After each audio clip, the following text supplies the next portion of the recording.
কবি নীরেন্দ্রনাথ চক্রবর্তীর কবিতা অমলকান্তি। অমলকান্তি আমার বন্ধু। স্কুলে আমরা একসঙ্গে পড়তাম। রোজ দেরি করে আসতো, পড়া পারত না।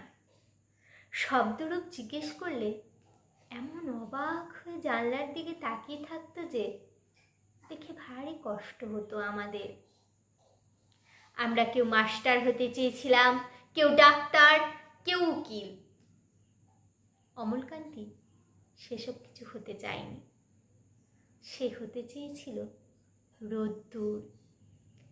ক্ষান্ত বর্ষণের কাক ডাকা বিকেলে সেই লাজুক রোদ্দুর, জাম আর জামরুলের পাতায় যা নাকি অল্প একটু হাসির মতন লেগে থাকে।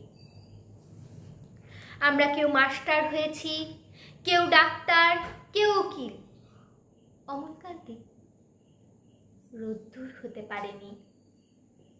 সে এখন অন্ধকার একটা ছাপাখানায় কাজ করে।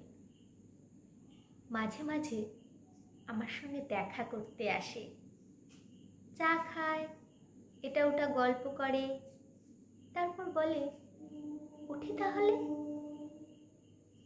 আমি ওকে দরজা পর্যন্ত এগিয়ে দিয়ে আসি। আমাদের মধ্যে যে এখন মাস্টারি করে, অনায়াসে সে ডাক্তার হতে পারত। যে ডাক্তার হতে চেয়েছিল, উকিল হলে তার এমন কিছু ক্ষতি হতো না। অথচ সকলেরই ইচ্ছে পূরণ হলো, এক অমলকান্তি ছাড়া। অমলকান্তি রোদ্দুর হতে পারেনি। সেই অমলকান্তি